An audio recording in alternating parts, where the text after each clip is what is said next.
Students, आज हमारा दूसरा टॉपिक लेक्चर है जिसमें हमारे पास टॉपिक है 9.1.2 स्टेट ऑफ केमिकल रिएक्शन। यानी केमिकल रिएक्शन की जो स्टेट जो हालत है उसकी वो क्या होती है उसके बारे में हम बात करेंगे। और जो हमने रिवर्सिबल रिएक्शन पिछले लेक्चर में पढ़ा उसको हम ग्राफिकली एक्सप्लेन करेंगे और उसमें इक्विलिब्रियम कहाँ पे है, कैसे है, उसको ग्राफिकली हम रिप्रेजेंट करने की कोशिश करेंगे। तो हमारे पास है स्टेट ऑफ केमिकल रिएक्शन। तो हम स्टेट ऑफ केमिकल रिएक्शन की अगर बात करें तो हमारे पास केमिकल रिएक्शन की जो रेट है केमिकल रिएक्शन का वो क्या होता है, rate of concentration of reactant and rate of concentration of product. ये दोनों हमारे पास क्या होते हैं, किसी भी केमिकल इक्विलिब्रियम को एक्सप्लेन करने के लिए रेट ऑफ रिएक्शन को हम देखते हैं। अब हमारे पास जो students rate of forward reaction होता है वो डिपेंड कर रहा होता है कंसंट्रेशन ऑफ रिएक्टेंट्स के ऊपर, और जो रेट ऑफ बैकवर्ड डायरेक्शन जो बैकवर्ड होता है rate of product for reverse reaction वो डिपेंड कर रहा होता है कंसंट्रेशन ऑफ प्रोडक्ट के ऊपर। इसके लिए हम एग्जांपल लेते हैं, जनरल हम पहले एग्जांपल ले लेते हैं। A + B हमारे पास कोई से दो रिएक्टेंट से जो कि C+D प्रोडक्ट्स के अंदर कन्वर्ट हो रहे हैं। रेट ऑफ फॉरवर्ड रिएक्शन और रेट ऑफ रिवर्स रिएक्शन की हम बात कर रहे हैं। तो केमिकल इक्विलिब्रियम क्या होती है, जनरल अगर हम बात करें तो rate of forward reaction and rate of reverse reaction becomes equal। जब रेट ऑफ फॉरवर्ड और बैकवर्ड डायरेक्शन बैकवर्ड रिवर्स और बैकवर्ड रिएक्शन जो होते हैं वो इक्वल हो जाते हैं, उस वक्त हमारे पास केमिकल इक्विलिब्रियम जो होती है वो एस्टेब्लिश हो जाती है। अब हम बात करें तो ये हमारे पास थे रिएक्टेंट्स और इनको हमने नाम दिया था प्रोडक्ट्स का। रिएक्टेंट्स और प्रोडक्ट्स का नाम दिया, उसमें हम बात करते हैं हमारे पास ए और बी था। जब रिएक्शन फॉरवर्ड चला, जब रिएक्शन कितने चला जी, फॉरवर्ड चला, तो तब हमारे पास ए और बी क्या थे, रिएक्टेंट्स थे और इनकी कंसंट्रेशन क्या हो रही थी, concentration of reactants for forward reaction, concentration of reactants for forward reaction.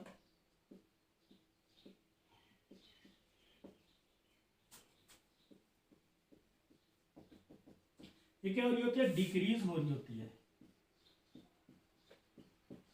Forward reaction के लिए concentration of A and B यानी जो रिएक्टेंट्स होते हैं उनकी कंसंट्रेशन क्या हो रही होती है, डिक्रीज हो रही होती है। और इसी रिएक्शन में जो कंसंट्रेशन होती है C+D यानी जो प्रोडक्ट की कंसंट्रेशन होती है वो क्या हो रही होती है, कंसंट्रेशन ऑफ प्रोडक्ट हमारे पास होती है वो क्या हो रही होती है, इंक्रीज हो रही होती है।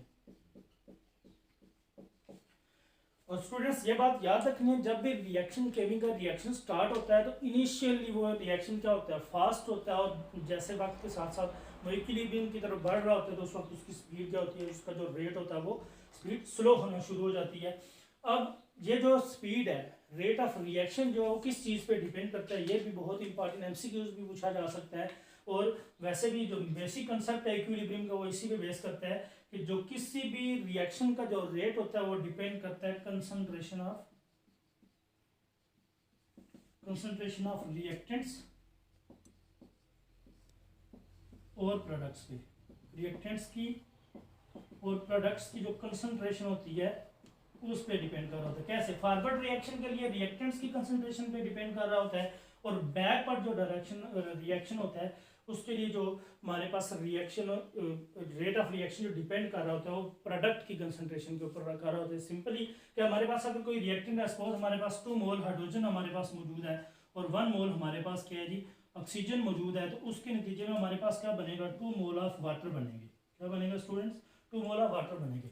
अब इस रिएक्शन के अंदर आगे फॉरवर्ड रिएक्शन ही हम इसको कंसीडर कर रहे हैं, तो हमारे पास इस रिएक्शन में क्या हुआ है, हम किस चीज़ पे डिपेंड कर रहे हैं, हाइड्रोजन और ऑक्सीजन पे डिपेंड कर रहे हैं। अगर हमारे पास ऑक्सीजन एक होता यानी 1 नंबर 2 की फॉर्म में हम इसे लिख लें तो क्या हमारे पास 2 मोल ऑफ रिएक्टेंट प्रोडक्ट बन जाते, वाटर बनते, कभी ना बनते। क्यों, क्योंकि वो डिपेंड कर रहा है कंसंट्रेशन ऑफ रिएक्टेंट्स पे। या अगर हम 1 मोल ले लें, 1 नंबर 2 O2 ले लें, यहाँ पे हाइड्रोजन ले लें, तो क्या हम 2 मोल ऑफ वाटर बना सकते हैं, नहीं बना सकते। क्यों नहीं बना सकते, क्योंकि जो फॉरवर्ड रिएक्शन है, जो प्रोडक्ट है वो किस चीज पे डिपेंड कर रही है, वो कंसंट्रेशन ऑफ रिएक्टेंट पे डिपेंड कर रही है फॉर फॉरवर्ड रिएक्शन। तो इसका कंप्लीट रिएक्शन हम लिख देते हैं। हमारे पास क्या था जी, हाइड्रोजन प्लस ऑक्सीजन, तो क्या बना हमारे पास, 2 वाटर के मॉलिक्यूल बन गए। इसी एग्जांपल को अगर हम ले लें फॉर रिवर्स रिएक्शन, तो हमारे पास क्या है 2H2, वो हमारे पास क्या है, इसको अगर हम हीट करते हैं या इसको जब डिकम्पोज हम करते हैं तो उसके नतीजे में क्या बनता है, उसके नतीजे में हमारे पास बनता है 2 हाइड्रोजन के मोल बनते हैं और प्लस 1 ऑक्सीजन का मोल बनता है। ऐसे ही है। अब अगर हमारे पास ये जो प्रोडक्ट है फॉर रिवर्सिबल रिएक्शन की बात करो, अलग से मैं लिख के दे रहा हूँ कि आपको क्लियर समझ आ जाए, तो अगर हमारे पास 1 मोल हो, वाटर का मोल 1 हो, तो क्या हमारे पास 2 हाइड्रोजन के मोल या 1 ऑक्सीजन का मोल बन जाएगा? नहीं बनेगा, बल्कि इसके नतीजे में क्या होगा, इसके नतीजे में हमारे पास 1 मोल हाइड्रोजन का बनेगा और हाफ मोल यानी 1 आइटम जो हमारे पास होगा वो ऑक्सीजन का मौजूद होगा। अब ग्राफिकली कैसे एक्सप्लेन करना है स्टूडेंट्स, इसको हम देख लेते हैं।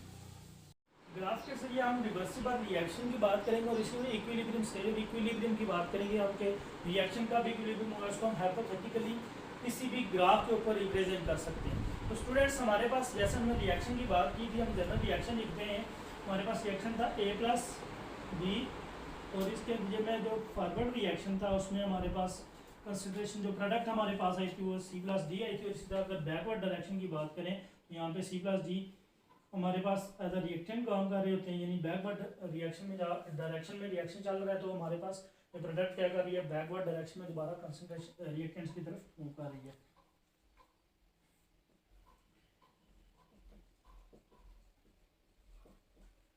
स्टूडेंट्स अब अगर हम केमिकल इक्विलिब्रियम और इस रिवर्सिबल रिएक्शन को ग्राफ के ऊपर ड्रा करें तो हमने देखना है कि हमारे पास जब इनिशियल स्टेज यानी जब टाइम 0 होता है, रिएक्शन स्टार्ट नहीं अभी हुआ, तो उस वक्त टाइम कितना है 0 है, तो तब हमारे पास जो कंसंट्रेशन होती है रिएक्टेंट्स की, कंसंट्रेशन ऑफ रिएक्टेंट्स जो हमारे पास होती है वो मैक्सिमम होती है, ठीक है। जबकि हमारे पास उस वक्त जो कंसंट्रेशन ऑफ हमारे पास प्रोडक्ट्स होती है वो क्या होती है, मिनिमम होती है, मिनिमम। जब अभी रिएक्शन स्टार्ट नहीं हुआ, फिर क्या होता है, रिएक्शन स्टार्ट होता है, तो जब रिएक्शन स्टार्ट होता है, आप देखें यहाँ पे ग्राफ पे अगर हम देखें तो कंसंट्रेशन ऑफ रिएक्टेंट को अगर हम देखें तो ये हमारे पास क्या है, कंसंट्रेशन ऑफ रिएक्टेंट है, maximum concentration of A and B at the beginning, यानी स्टार्ट से जब रिएक्शन स्टार्ट होने वाला होता है तब उसकी जो कंसंट्रेशन होती है A और B की वो कितनी है, मैक्सिमम है, और जो प्रोडक्ट हमारे पास है C और D उसकी जो कंसंट्रेशन है वो कितनी है जी, मिनिमम है। अब रिएक्शन स्टार्ट होता है, तो जैसे रिएक्शन स्टार्ट होगा जो कंसंट्रेशन है रिएक्टेंट्स की वो रिएक्शन स्टार्ट होता है, प्रोसीड होता है, तो कंसंट्रेशन ऑफ रिएक्टेंट डिक्रीज होना शुरू हो जाती है। ये जो हमारे पास कार्ब है वो कंसंट्रेशन ऑफ रिएक्टेंट्स की है, तो रिएक्टेंट्स की कंसंट्रेशन डिक्रीज होना शुरू हो जाएगी, साथ ही साथ क्या होगा जी, जो प्रोडक्ट्स की कंसंट्रेशन है वो इंक्रीज होना शुरू हो जाएगी और रिएक्टेंट्स की कंसंट्रेशन क्या हो रही है जी, डिक्रीज हो रही है। अब जब रिएक्शन प्रोसीड हुआ तो हमारे पास जो रिएक्टेंट्स की अमाउंट थी, जो इसकी कंसंट्रेशन थी वो डिक्रीज होती शुरू हुई, कर्व डिक्रीज होना शुरू होगी, लो होना शुरू होगी, और जो प्रोडक्ट्स थी हमारे पास कंसंट्रेशन थी वो इंक्रीज होना शुरू हुई। अब स्टूडेंट्स एक टाइम ऐसा आता है फॉरवर्ड रिएक्शन के लिए हमारे पास जो कंसंट्रेशन थी वो डिक्रीज होना शुरू होगी, कंसंट्रेशन ऑफ रिएक्टेंट्स और प्रोडक्ट्स की कंसंट्रेशन इंक्रीज हुई। एक टाइम ऐसा आता है कि इसमें कैसी आती है, जब रिएक्टेंट्स के लिए जो कर्व होती है, जब रिएक्टेंट्स के लिए हमारे पास कर्व होती है और जो प्रोडक्ट्स के लिए कर्व होती है, रिएक्टेंट्स की कर्व और प्रोडक्ट्स की कर्व वो parallel to the time axis हो जाती है। कहाँ पे आ जाती है जी, टाइम एक्सिस के पैरेलल हो जाती है। उस स्टेज को हम कहते हैं इक्विलिब्रियम स्टेज, इक्विलिब्रियम स्टेज या स्टेट और स्टेट। और वो जो पैरेलल होगी, ये दोनों जो हमारी कर्व्स थी वो पैरेलल हो रही है, उसे इक्विलिब्रियम स्टेज का नाम भी दिया जाता है।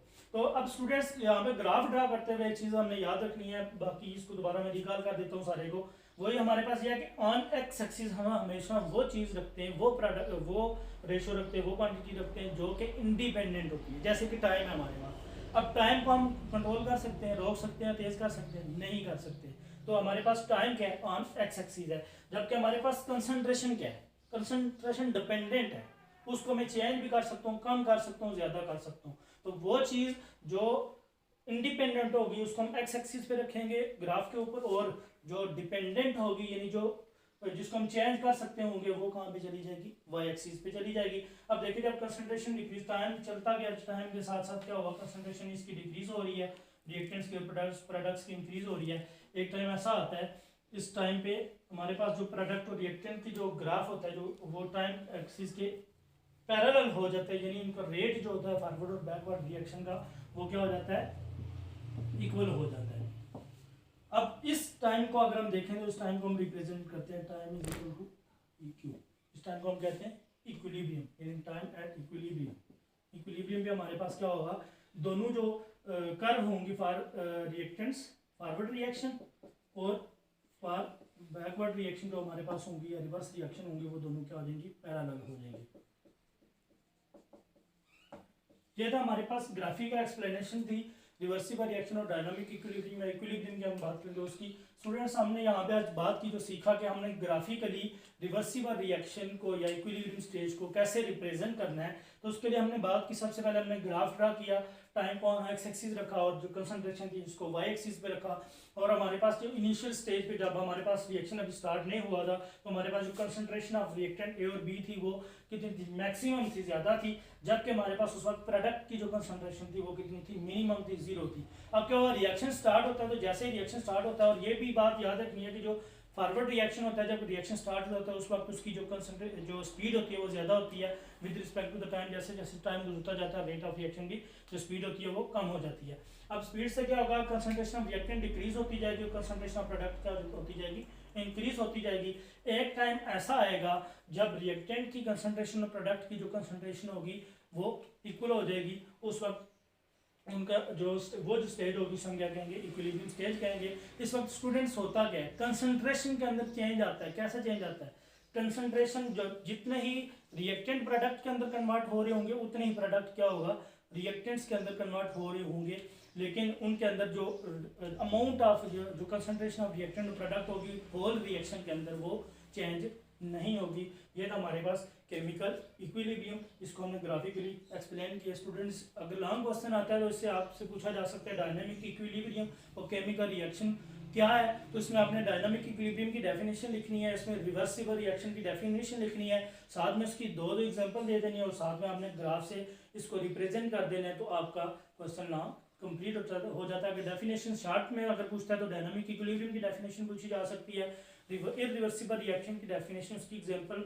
और रिवर्सिबल रिएक्शन और उसकी एग्जांपल पूछी जा सकती है, और difference between irreversible reversible reaction पूछा जा सकता है। इसी तरह केमिकल इक्विलिब्रियम की डेफिनेशन उसकी कोई एग्जांपल या जनरल रिएक्शन पूछा जा सकता है। और शॉर्ट क्वेश्चन के तौर पे स्टूडेंट्स याद रखना है, सिर्फ ग्राफिकली पूछा जा सकता है कि आप ग्राफिकली रिवर्सिबल जो रिवर्सिबल रिएक्शन डायनामिक इक्विलिब्रियम है उसको आप रिप्रेजेंट कैसे कर सकते हैं। तो ये 3-4 शॉर्ट क्वेश्चन है और एक आपका लॉन्ग क्वेश्चन है, इसको अच्छे तरीके से आपने करना है। अल्लाह हाफिज़।